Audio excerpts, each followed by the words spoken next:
I'm going to do something a little different than what I would normally do as a video, just in my garage here.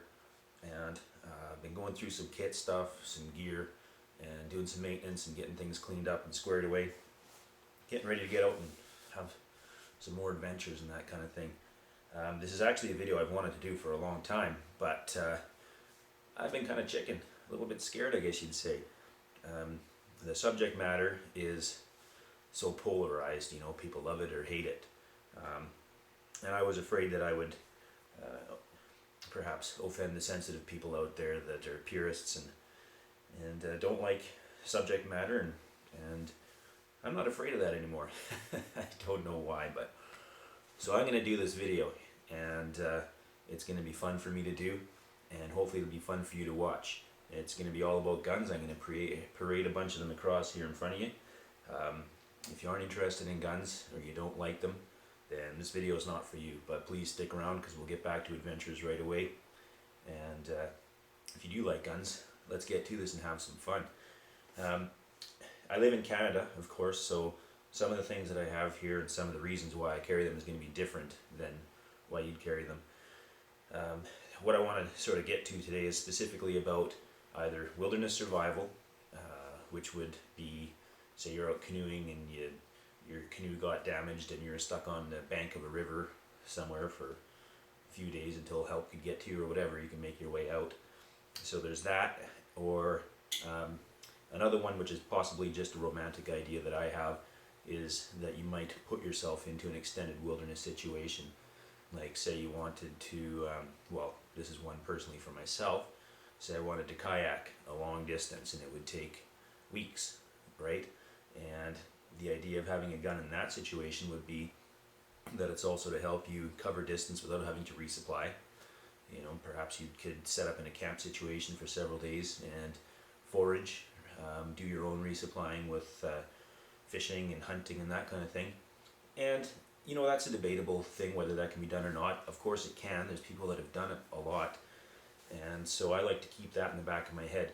What this definitely is not about is you know, a crap hit the fan scenario where you need a defensive tool or you need something that's going to be able to spray a bunch of rounds downrange in a hurry. This isn't about that. This isn't about a zombie apocalypse, none of that. This is strictly wilderness and self-reliance living. And as a result, I've actually got some really great tools here that work well for my home situation, because I do live in a rural area and there's cougars around, and I have little kids, of course, and they play out in the yard. I also have the backyard chickens, and my neighbors have shot cougars right here that have come down and attacked their livestock and things. It definitely happens. A person has to be prepared when you live in a situation like this. I'm not in an area where I can dial 911. I'm not in a 911 service area. There's a sign a long ways down the road that way. It tells you you're leaving the 911 service area. So I'm on my own out here, so I like to be you know, capable and self-reliant. So let's get started on this. First I'm going to talk about kind of the ones I started with, where I got started into guns that would be considered perhaps suitable for certain survival or that kind of thing situation. And this is an old Lee Enfield 303. And of course I'm kind of going to rule this one out because it's just too big. They make a carbine version of it. I don't have that.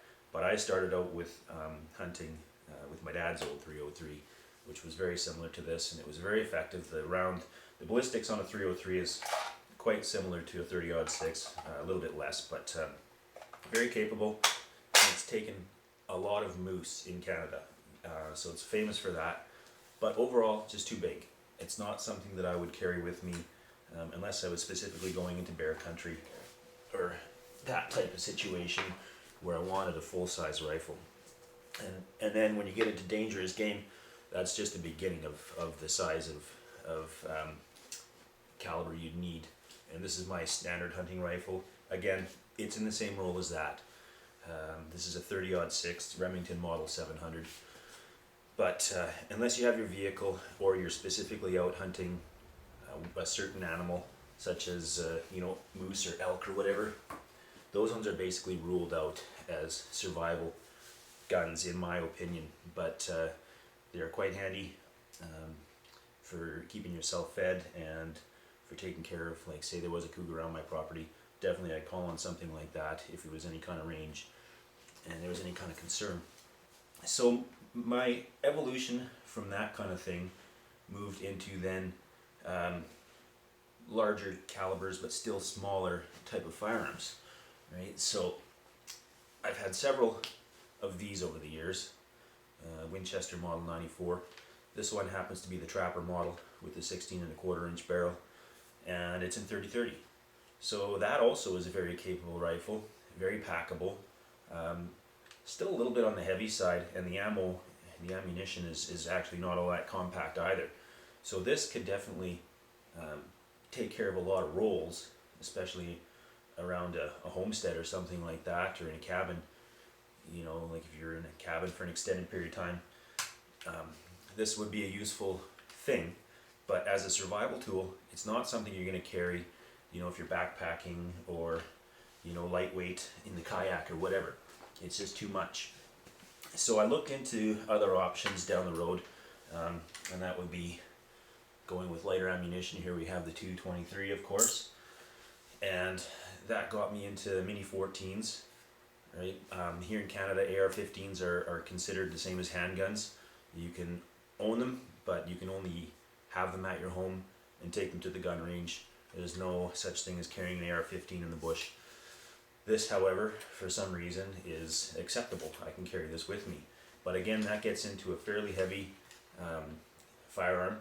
And a big problem that I have is that I need to be able to fit things into my kayak, the portals in the deck, the whole, you know, the storage compartments. And if you can imagine, you're basically putting something through an opening that's the size of like a toilet seat, and you only have about maybe well, anywhere from 8 to maybe 12 inches of clearance. So this thing isn't going to bend like that to get in there. And if you're around salt water and all that kind of thing, you're not going to want to have this on deck. I know they have stainless steel models, but still, you don't want that getting coated with salt water all day long. And really, you don't want things up on the deck anyways for various reasons. It's better to have something that's more compact that you can actually stow, in my opinion. I'm going to change the direction here a little bit and talk about something that I'm actually not allowed to carry here in Canada legally. I'm allowed to have it. These are all legal. I should also mention, all these firearms have been safety checked before I started the video. I don't have time to safety check every single one as I pick them up and show them to you. But here's something that I can own, but I can't carry, which is ridiculous because it would make perfect sense. This is my .357 revolver. It's a Dan Wesson. It's several years old, but it's in really good shape. And there's lots of scenarios, survival type scenarios, where this would make a lot of sense. You can do a lot with this. You know, with the different loads available for it and everything, you could be hunting small game, you could be defending yourself from bears, whatever, you know. But unfortunately, that's not an option for me. This would be another one that I wish I could carry. And this is the Ruger Mark II with the heavy barrel. You know, it's lighter than any rifle that I own, and it's more accurate than I can shoot. You know, that would be a great thing to have as a survival tool. With 10 rounds in there, you know, it's capable of at least a better than nothing defensive role. So that one's out. And probably the one that I would go to first would be this. Here we have a Glock Model 22 40 Smith & Wesson, and I really love this thing.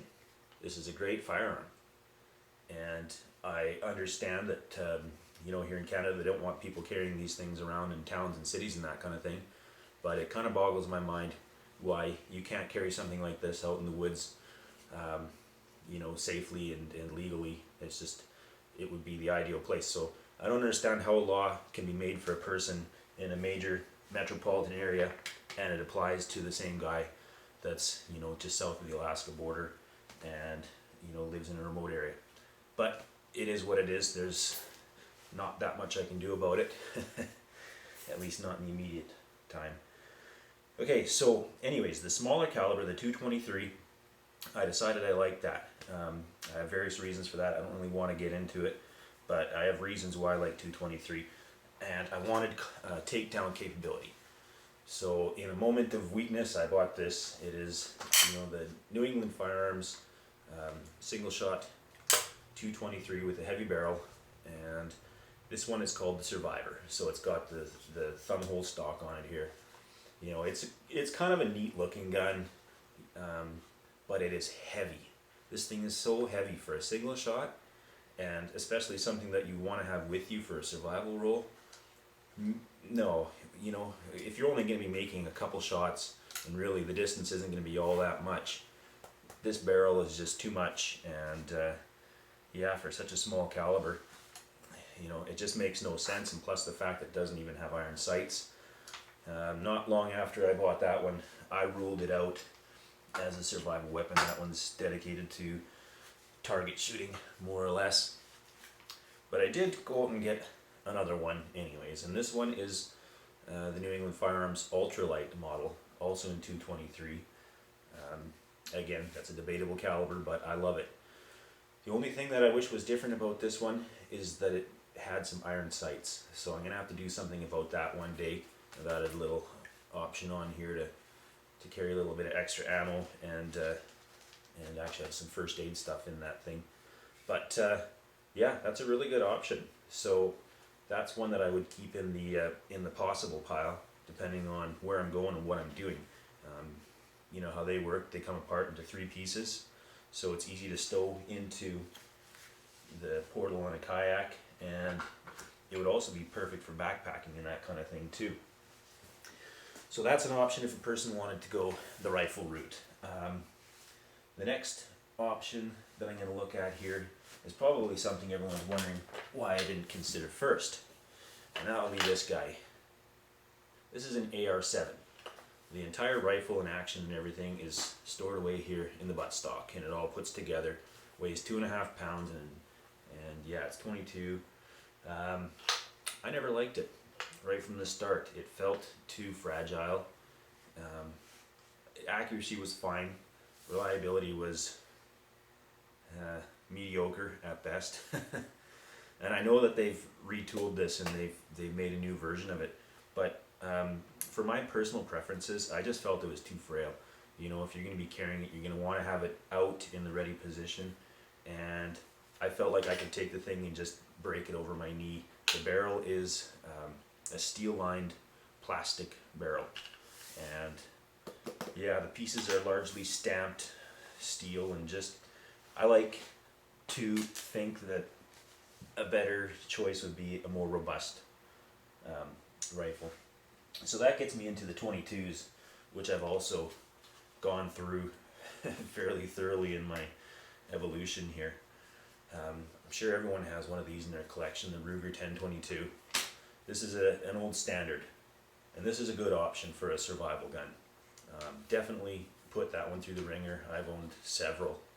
This is just one of them, and yeah, that's a good way to go, actually. You can strap it to your pack and everything, and I know they make takedown versions of this now, and even shorter barrels than this. This is the 18.5 inch barrel, but that's always a good way to go if you don't mind a semi-automatic.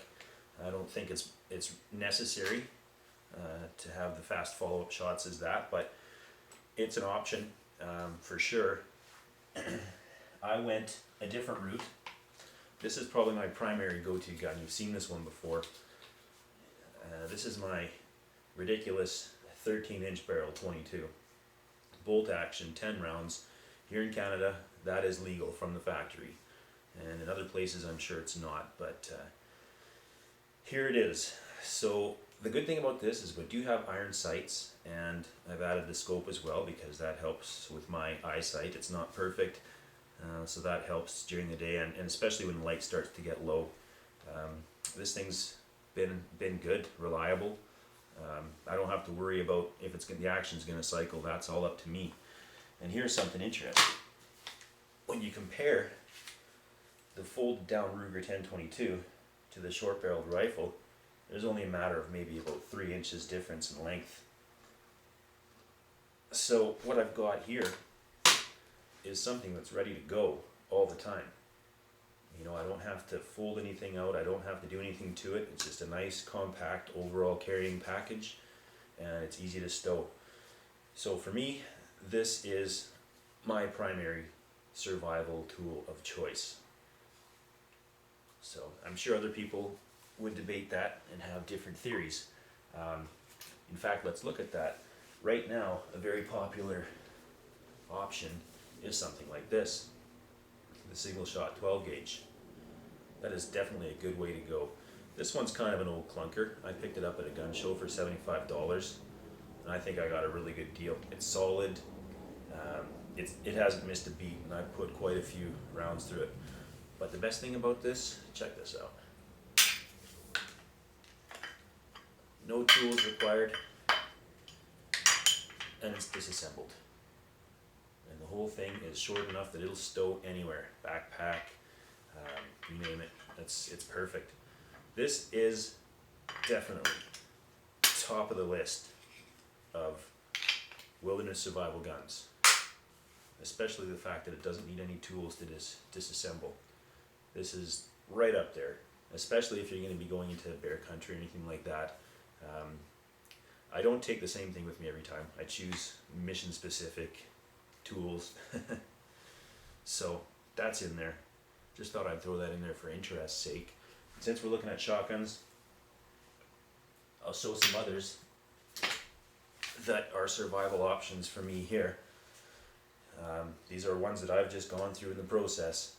This one is a Remington 870 clone. It's actually not a Remington, but exactly the same as far as construction goes. And this one has a Canada legal 14-inch barrel. So this is a good tool, and I've carried this one with me in a couple of videos, and you've seen that. So that is a great solid option, heavy and not exactly perfect for stowing, but it's a contender. It's I guess that's what this is all about, maybe, the options. And the last one I'm going to show you is this little guy.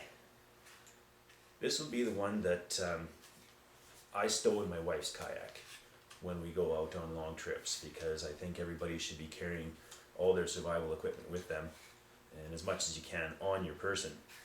And this one also breaks down into 3 pieces. You do require a screwdriver. This of course is the 410 tamer. Lots of ammunition options, but really in a foraging situation, this 410, I like to think of it as perhaps you have to use it like you would a bow and arrow, more or less. You know, you need to do your stalking, you need to get close, and it's going to be just as, if not more effective than a bow and arrow, particularly with the slugs and that kind of thing for hunting medium sized game and down, right? So say small deer, no problem. You know, if I was up in the Haida Gwaii up north or on the coast around Alaska areas, the deer there are pretty small, the black-tailed mule deer. They're not very big, and you could effectively drop them probably with a 3-inch buckshot load, but a slug would be better if you can accurately place it. And this one is super lightweight. This is one that I would take with me backpacking as well. It's a good option in that way.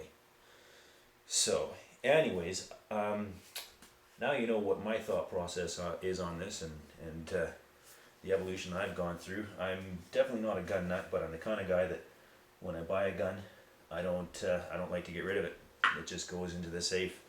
And this isn't all of them, but I've been doing this for more than 20 years. I know a lot of you guys have been doing this a lot longer. So yeah, just wanted to show you some of the options that I have for interest's sake, and I hope you enjoyed seeing that.